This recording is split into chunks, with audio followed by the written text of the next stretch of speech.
दोस्तों, क्या आप जानते हैं कि शुरुआत में अरशद नदीम को जेवलिन थ्रो में कोई दिलचस्पी नहीं थी। वो तो क्रिकेट के दीवाने थे, जुनून था क्रिकेट का, बेहतरीन बॉलर थे। पंजाब लेवल पर टेप बॉल क्रिकेट खेली और नाम बनाना शुरू कर दिया। मगर बहुत ही वर्सटाइल और मल्टी टैलेंटेड थे, इसलिए बैडमिंटन भी खेलते और कबड्डी और फुटबॉल के भी गजब के प्लेयर थे। एथलेटिक्स से भी दिल बहला लेते और shot put, long jump, high jump, hammer throw और डिस्कस थ्रो वगैरह के नामी ग्रामी प्लेयर थे। उस वक्त अरशद नदीम को यकीन था कि दुनिया भर में इनका नाम जरूर होगा, मगर किसी और गेम में नहीं बल्कि क्रिकेट में। लेकिन किस्मत में कुछ और ही लिखा था। अरशद नदीम ने सोचा भी ना था कि वो क्रिकेट नहीं बल्कि जेवलिन थ्रो में नाम पैदा करेंगे, दुनिया के सबसे बड़े जेवलिन थ्रोअर बन जाएंगे, ओलंपिक्स में तारीख रकम करके मुल्क का नाम रोशन करेंगे। मगर ये सब हुआ कैसे? अरशद नदीम जेवलिन थ्रोअर कैसे बने? प्रैक्टिस के लिए ग्राउंड न होने की वजह से कहां प्रैक्टिस किया करते थे?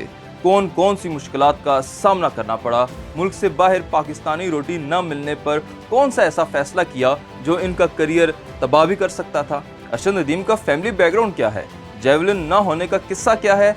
वो कौन सा इवेंट था जो अरशद नदीम जीत के भी शदीद परेशान थे? और अरशद नदीम ने अपने करियर में कौन कौन से मार्के मार रखे हैं? ये सब और मजीद बहुत कुछ हम आपको बतलाएंगे इस वीडियो में। मगर इससे पहले हमारा फेसबुक पेज फॉलो और लाइक कर लें, जबकि हमारा यूट्यूब चैनल सब्सक्राइब करके घंटी का बटन भी दबा दें। तो दोस्तों, अरशद नदीम 2 जनवरी 1997 को मियां चन्नू के एक गांव में पैदा हुए। इनका ताल्लुक जट खानदान से है। वो 8 बहन भाइयों में तीसरे नंबर पर हैं। जब वो 7वीं जमात में थे तो एथलेटिक्स के एक इवेंट में इन पर नजर पड़ गई कोच रशीद अहमद साकी की। रशीद अहमद साकी बहुत से लड़कों को शानदार एथलीट बना चुके थे।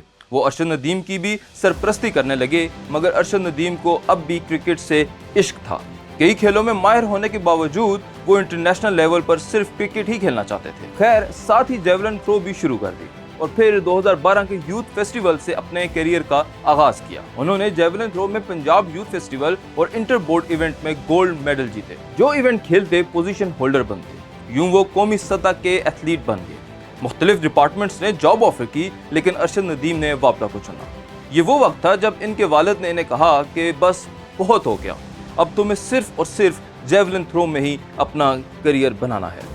और फिर वालिद की बात मानते हुए अरशद नदीम ने जेवलिन थ्रो को ही अपना ओढ़ना बिछोना बना लिया। उन्होंने 2015 से सिर्फ जेवलिन थ्रो के मुकाबलों में हिस्सा लेना शुरू कर दिया, मगर प्रैक्टिस के लिए ग्राउंड था और न ही फेंकने को नेजा। अरशद नदीम घर के सहन और गलियों में प्रैक्टिस करने लगे, और वो भी जेवलिन की बजाय डंडे से। 2016 में पाकिस्तान एथलेटिक्स फेडरेशन अरशद नदीम के लिए आलमी फेडरेशन से स्कॉलरशिप लेने में कामयाब हो गई। इन्हें मॉरिशस के हाई परफॉर्मेंस सेंटर में ट्रेनिंग के लिए भेजा गया। इन्हें वहां 6 माह तक वर्ल्ड क्लास कोच ने ट्रेनिंग देना थी, मगर अरशद नदीम ने 2 रोज बाद ही कह दिया कि मैंने नहीं करनी यहाँ ट्रेनिंग, क्योंकि मुझे यहाँ पाकिस्तानी रोटी नहीं मिलती। रोटी का बंदोबस्त भी कर दिया गया, मगर अरशद नदीम न माने और फिर इन्हें वापस पाकिस्तान बुला लिया गया। मगर नेशनल टैलेंट किसी भी चीज का मोहताज नहीं होता। फरवरी 2016 में ही अरशद नदीम ने इंडिया में होने वाली साउथ एशियन गेम्स में कांसे का तमगा जीता। 2017 में इस्लामिक सॉलिडेरिटी गेम्स और 2018 में एशियन गेम्स में भी कांसे का तमगा जीता। 2019 की साउथ एशियन गेम्स में गोल्ड मेडल जीता। इसके बाद टोक्यो ओलंपिक्स में क्वालिफाई करने पर वो ओलंपिक्स के लिए क्वालिफाई करने वाले पहले Pakistani track and field athlete बन गए। टोक्यो ओलंपिक्स में क्वालिफाई करने के बावजूद हुकूमत ने इनकी रत्ती बराबर भी मदद ना की। इसके बावजूद वो टोक्यो ओलंपिक्स में 84.62 मीटर की थ्रो के साथ 5वें नंबर पर आए, और फिर 2022 में आ गई कॉमनवेल्थ गेम्स। इस इवेंट में अरशद नदीम इंजर्ड थे, लेकिन इंजरी के बावजूद उन्होंने 90.18 मीटर की थ्रो की। इनको गोल्ड मेडल तो मिला ही मिला, साथ ही वो नया कॉमनवेल्थ रिकॉर्ड बनाने में भी कामयाब हो गए। मगर कुछ लोग ये कहकर तनकीद करने लगे कि तुक्का लग गया इस लड़के का, ये 90 मीटर तक थ्रो करने वाला स्टफ है ही नहीं। मगर अरशद नदीम खामोश रहे। अगले ही साल 2023 में इनेकाद हुआ वर्ल्ड एथलेटिक्स चैंपियनशिप का। इसमें नीरज चोपड़ा ने मैदान मारा। अरशद नदीम की परफॉर्मेंस भी बहुत अच्छी रही। वो दूसरे नंबर पर आए और सिल्वर मेडल के हकदार करार पाए। लेकिन इंतहाई अफसोस की बात ये कि इस वक्त अरशद नदीम के पास पाकिस्तानी परचम तक न था। इन्हें परचम ही लेकर न दिया गया था। या तो कौमी परचम खरीदने के लिए चंद रुपए भी खर्चना गवारा न किए फेडरेशन ने, या फिर इन्हें अरशद नदीम पर एतमाद ही न था कि वो मेडल भी जीत सकते हैं। और फिर जब तस्वीरें बनवाने का मरहला आया तो अरशद नहीं गए, क्योंकि नीरज चोपड़ा और तीसरे नंबर पर आने वाले एथलीट ने खुद अपने मुल्क का परचम लपेट रखा था, जबकि अरशद नदीम को कौमी परचम तक नसीब न था। इस पर नीरज चोपड़ा इनके पास आए और बोले, कोई बात नहीं, मेरे साथ आओ और तस्वीर बना लो। नीरज कहते हैं, मुझे इस वाक़े का बेहद अफसोस है और यही हाल जेवलिन का भी है। नीरज चोपड़ा के पास 150 जेवलिन हैं, मगर अरशद नदीम के पास सिर्फ एक, और वो भी टूट गया था। ये बात है इसी साल जनवरी की। अरशद नदीम ने हुकूमत समेत न जाने किस किस की मिन्नत की कि जेवलिन खरीदो, ये 7-8 लाख का आता है और इतने पैसे मेरे पास नहीं हैं। बड़ी मुश्किल से इनको स्पॉन्सर मिला और इसने जेवलिन लेके दिया अरशद नदीम को। खैर, अरशद नदीम मसाइल की वजह से कभी मायूस ना हुए। उन्होंने मेहनत जारी रखी और 92.79 मीटर्स की थ्रो की ओलंपिक्स में।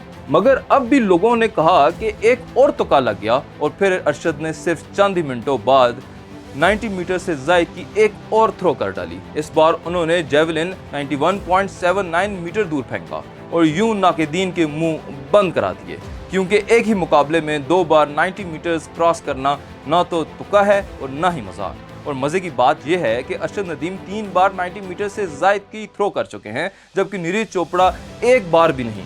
खैर, Arshad Nadeem pride of performance award तो पहले ही अपने नाम कर चुके थे और अब ओलंपिक्स में सोने का तमगा भी जीत लिया। इनका ओलंपिक्स रिकॉर्ड बनाकर गोल्ड मेडल लेना पाकिस्तान की खेलों की तारीख का निहायत यादगार लम्हा है। बस दुख यही है कि काश हुकूमत अरशद नदीम की उस वक्त मदद करती जब इन्हें इसकी ज्यादा जरूरत थी।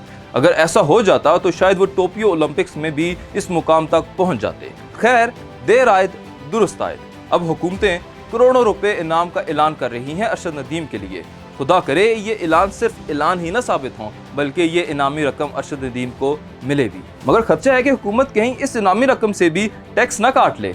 अब आप कमेंट करके बताएं कि अरशद नदीम के साथ माजी में की जाने वाली ज्यादती का अजाला कैसे किया जा सकता है। और हाँ, वीडियो को लाइक और शेयर भी जरूर करें।